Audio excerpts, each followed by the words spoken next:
your point earlier about how like when this shit came out, like everyone wanted to pat themselves on the back because they're like, oh, in Democratic circles, everyone's known about this for years.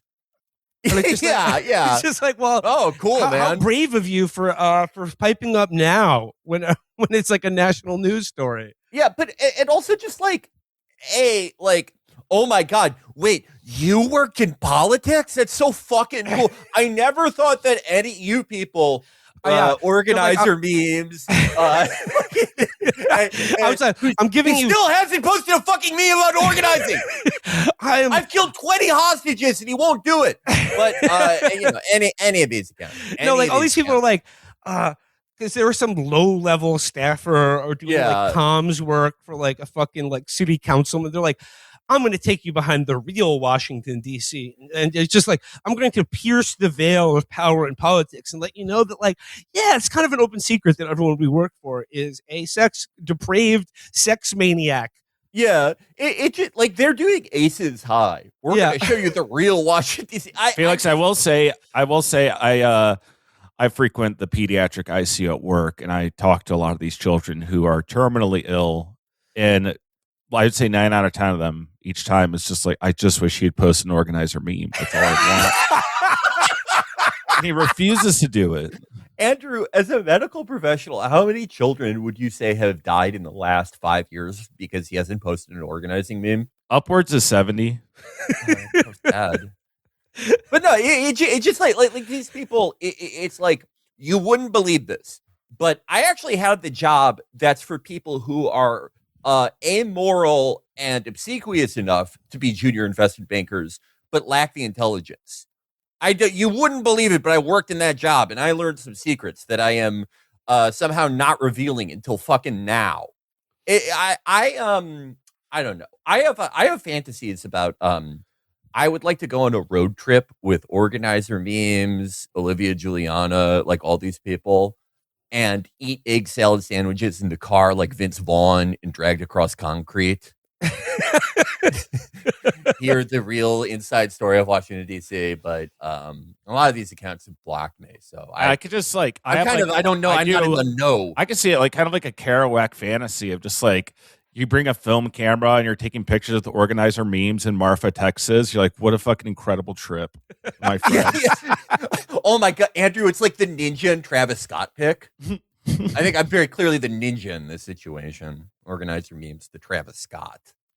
And not just because of all the people he's killed.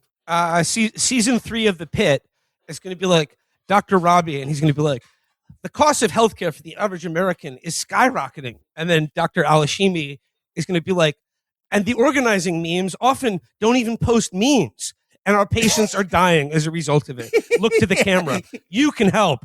Oh my God. Oh, Langdon relapses because he has like a really tough day. There's let's say like the big incident, the mass shooting equivalent for this season. It's there was a bouncy castle that collapsed, and so it's just like 36 hours. They are like burnt the fuck out.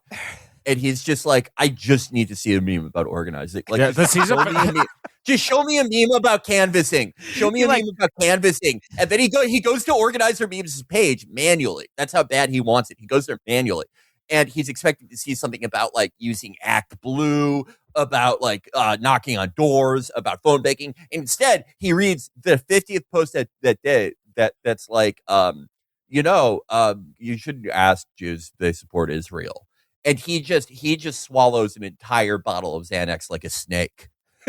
Yeah, he's in a coma, but the season finale, he wakes up from it, and like they extubate him, and then they're like, "We have good news." And one of those dud residents shows him that the page posted the Bugs Bunny that said like "Back to the old me."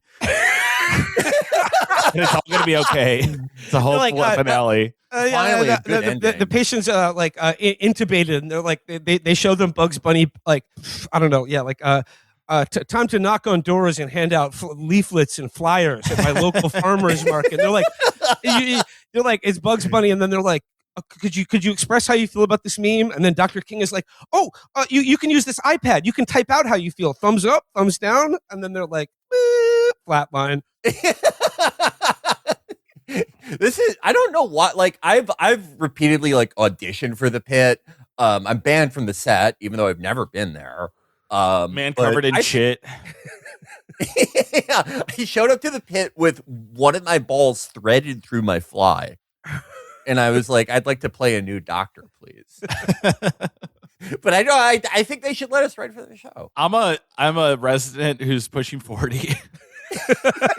Oh, Andrew, they should have us on to play the pop punk residents. Oh, yeah, okay. And there's like a child that got shot in the head, and we're like, Goonies never say die. Yeah, and he's like, check this out. He's playing Hell Song out of his phone. Did you ever fuck with Sum 41?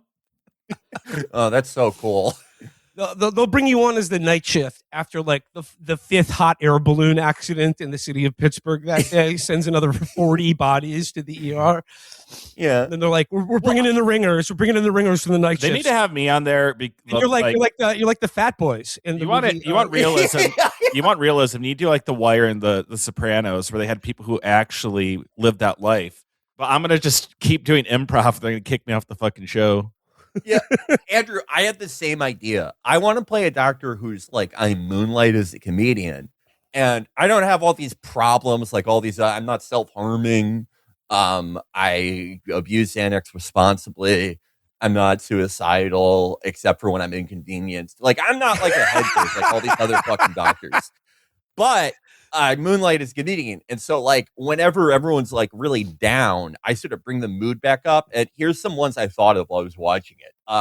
So like for the episode where it's a mass shooting at the concert, I go, "Who is playing Nickelback?"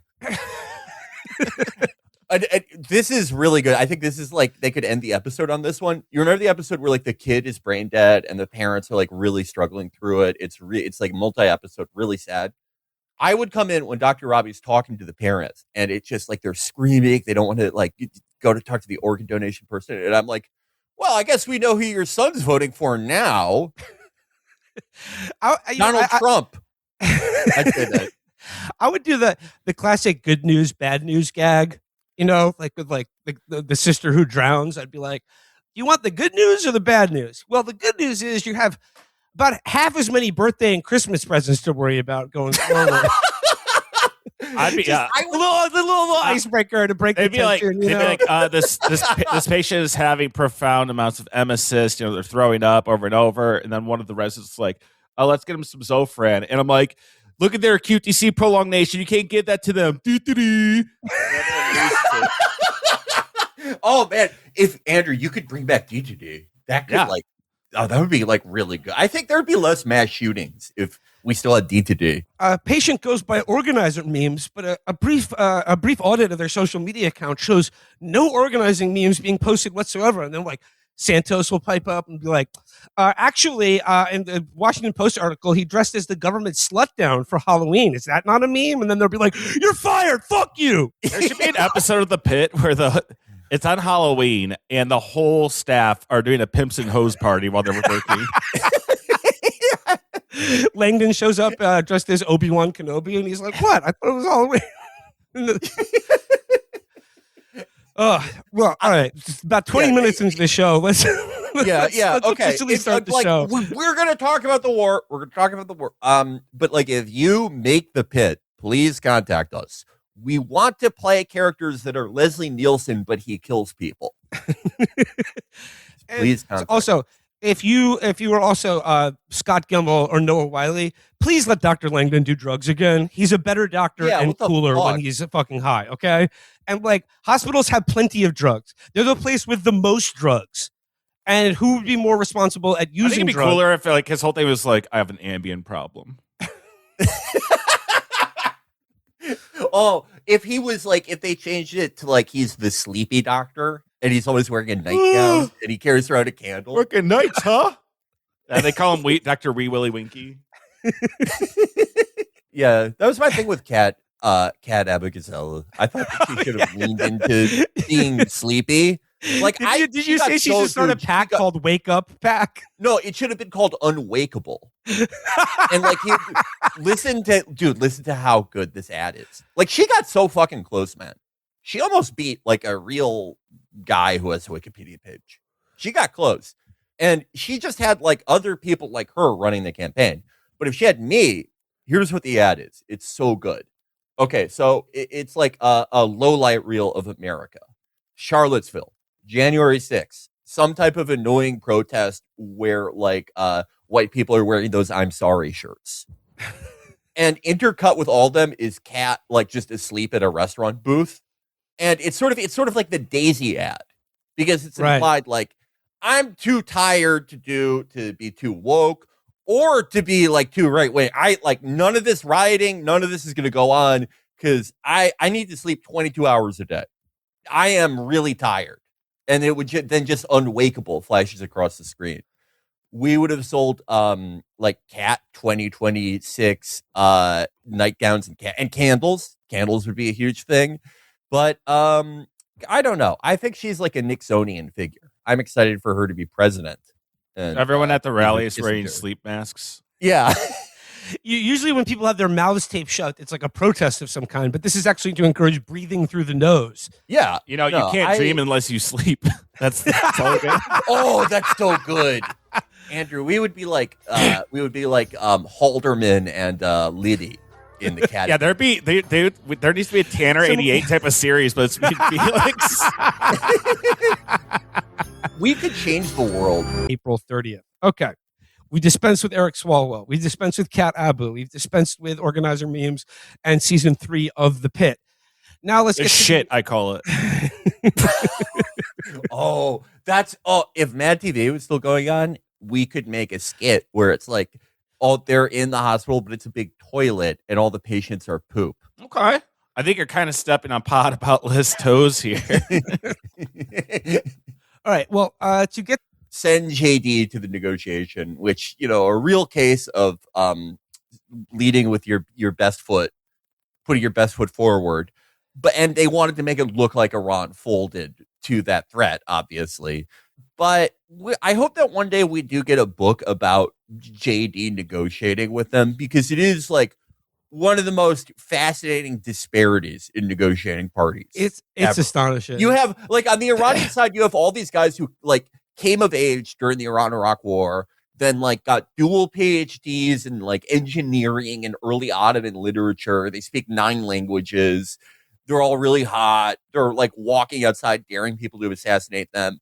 And then you have like a fat crack baby who wrote the Flanders Press for the Marines. Like when he was in the army, he was such a pussy that they were like, okay, your assignment is articles. And like to send JD Vance to like, because like, look, they knew that they knew going into this that unless Iran showed up in Islamabad and was like, we agree to all of your demands, that they were going home. Like that was the only, like they weren't going to negotiate anything. So like, I think they were doing this to buy time, maybe to like re-up their interceptor stocks in Israel or elsewhere. Like to take some more away from South Korea. Like give China some time to like really plot about what to do about Taiwan. But like you don't send JD Vance to be like the lead negotiator if you're not planning on having him be like potential nuclear escalation. Oh, organizer memes. Here was one for you. Sending JD Vance to the negotiations. Coffee and baby versus hydrogen bomb. Dude. You should have his job. I know. I need to make $550K a year. Did you hear that organizer memes? He was hanging out with Draymond Green. Yeah. Yeah, no. His organizer memes, there's a sex tape of him and Tiana Trump. Oh, okay. Oh wow. Yeah. Dude, that's awesome. But she's fire. Yeah. As a veteran JD watcher, my favorite thing that JD does when he's like spiraling, when he's in crisis, he actually is kind of like organizer memes, because whenever his world is falling apart, he quotes like these accounts I did not even know you could access anymore. He quotes accounts called like Will Ferrell funniest moments or freaking movies. And he's like, oh, is Die Hard not a Christmas movie? I didn't know. That's when he's talking the gun out of his mouth. I have alerts up for what he's going to do next, because he was so weird and disgusting that Orban. Yeah, I was thinking about how like every politician, when they lose, they go, "This isn't the result we wanted," but like the work continues. JD demoralized Orban so much that after he lost, he was like, this result is disappointing and the work of our campaign dies with me. It's over. Let's kill ourselves. He's been rebuked by the Pope. Trump is announcing himself as the Antichrist. He's just it's amazing. His presence has caused like probably 500,000 young people to volunteer for the IRGC. It's a bad week. But he is going to post a scene from the movie Elf with like his face photoshopped in.